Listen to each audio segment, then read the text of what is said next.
Welcome to ई ज्ञान। चलिए आज हम लोग पावर सिस्टम में एक ऑपरेटर पढ़ के देखते हैं। ए ऑपरेटर कई बुक्स में या कई राइटर्स जो है इसको अल्फा ऑपरेटर के नाम से भी डिनोट करते हैं। तो ए ऑपरेटर या अल्फा ऑपरेटर सेम चीज़ है। एक्चुअल में ये है क्या? अल्फा ऑपरेटर अपन किसको बोलते हैं देखें अपन लोग। देखिए, when operator A operates on a phasor, it rotates the phasor in anti-clockwise direction through 120 degree without changing its magnitude। तो इसका मतलब क्या है कि जब भी हम लोग किसी भी फेजर के ऊपर ए ऑपरेटर को ऑपरेट करते हैं तो वो उस फेजर को एंटी क्लॉकवाइज डायरेक्शन में 120 डिग्री रोटेट कर देता है, लेकिन उसके मैग्नीट्यूड को चेंज नहीं कर पाता। तो एक्चुअल में ए ऑपरेटर होता क्या है, तो हम लोग यदि देखें तो ए ऑपरेटर जो होता है वो 1 एंगल 120 डिग्री होता है।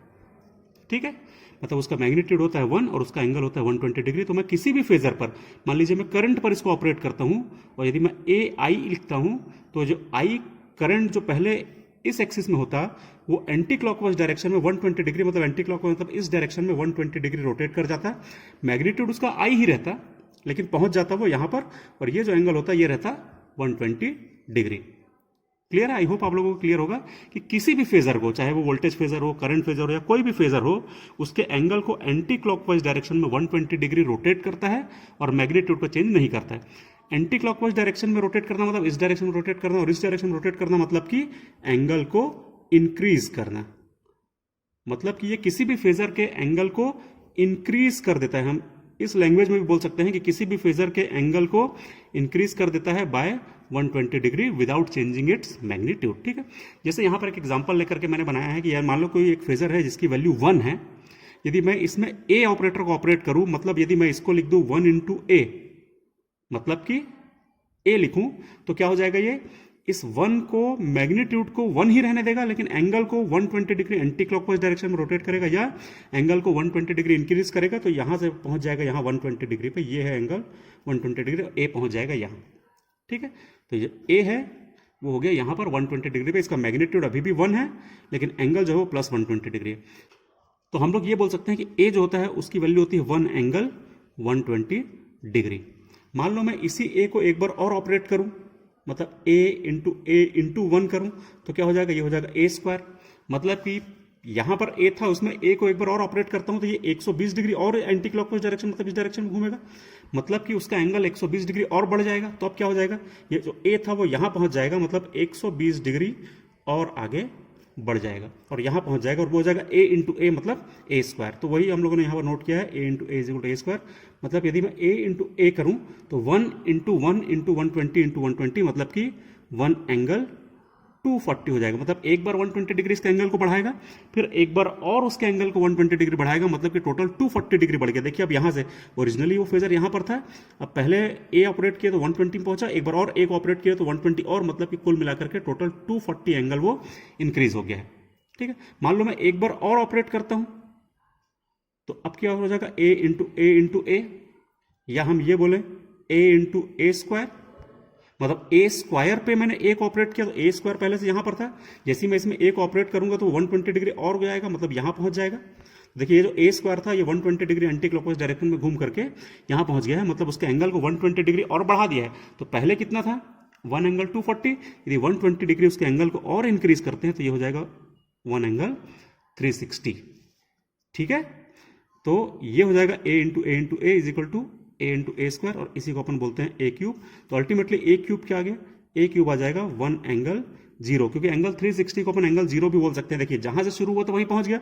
ओरिजिनल जो हमारा फेजर था 1 वो यहां पर था, और यदि हमने 3 बार उसमें ए को ऑपरेट किया, मतलब मैंने एक बार ए को ऑपरेट किया, फिर एक बार ए को ऑपरेट किया और फिर एक बार ए को ऑपरेट किया, किसके ऊपर?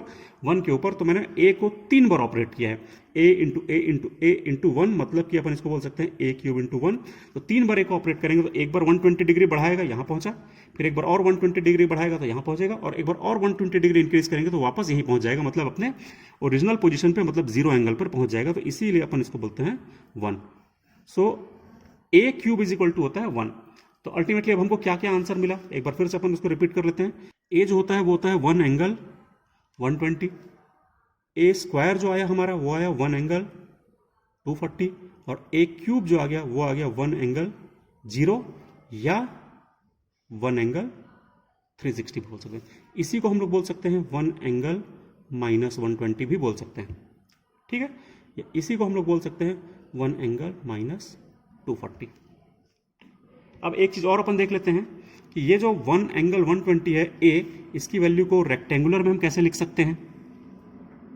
ए की वैल्यू को यदि हम लोग अब रेक्टेंगुलर फॉर्म में लिखते हैं तो अपन उसको लिख सकते हैं -0.5 प्लस जे 0.866।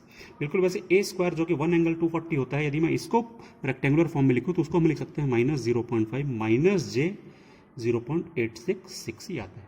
यदि अपन निकालना चाहें 1 प्लस ए स्क्वायर, यदि अपन इन तीनों को जोड़ें और इसको यदि मैं जोड़ता हूँ तो ये दोनों वैल्यूज जो हैं ये दोनों क्रॉस मतलब माइनस हो जाएंगी, क्योंकि ये प्लस में है, सेम वैल्यू माइनस में है। ये -0.5 और -0.5 मिलकर हो जाएंगे -1, और यहाँ पर है +1, तो ये आ जाएगा 0। तो अल्टीमेटली हमको ये पता चलता है, यदि आप इसके रेक्टेंगुलर में वैल्यूज को पुट करके देखिएगा या पोलर में भी आप रखते हैं और उसको ऐड करते हैं तो आपको 1 plus a square is equal to आ जाएगा 0। तो इसका मतलब है 1 plus a square is equal to होता है 0। यहाँ से अपन निकाल सकते हैं 1 plus A is equal to होता है माइनस ए स्क्वायर, या 1 प्लस ए स्क्वायर आता है माइनस ए। ठीक है, या हम ये बोल सकते हैं कि a plus a square is equal to होता है -1। तो इस प्रकार से कुछ रिजल्ट्स हैं जो हम लोग फाइंड कर सकते हैं। ठीक है, आई होप आप लोगों को ये ए ऑपरेटर का कॉन्सेप्ट समझ में आ गया होगा। कुछ नहीं है, बहुत सिंपल सा ए ऑपरेटर का कॉन्सेप्ट है, जिसके हिसाब से कोई भी फेजर पर जब हम ए ऑपरेटर को ऑपरेट करते हैं तो उसके एंगल को 120 डिग्री इंक्रीज कर देता है और उसके मैग्नीट्यूड को चेंज नहीं कर पाता है, जिसको इस फेजर डायग्राम से हमने समझाया है। और उसकी वैल्यू को अपन लोगों ने इस प्रकार से भी समझा है कि ए की वैल्यू 1 एंगल 120 होती है, ए स्क्वायर की वैल्यू 1 एंगल 240 होती है, और ए क्यूब की वैल्यू जो होती है वो 1 एंगल 360 होती है। साथ ही साथ हमने ये भी निकाला कि 1 प्लस ए स्क्वायर जो होता है वो उसकी वैल्यू आती है 0।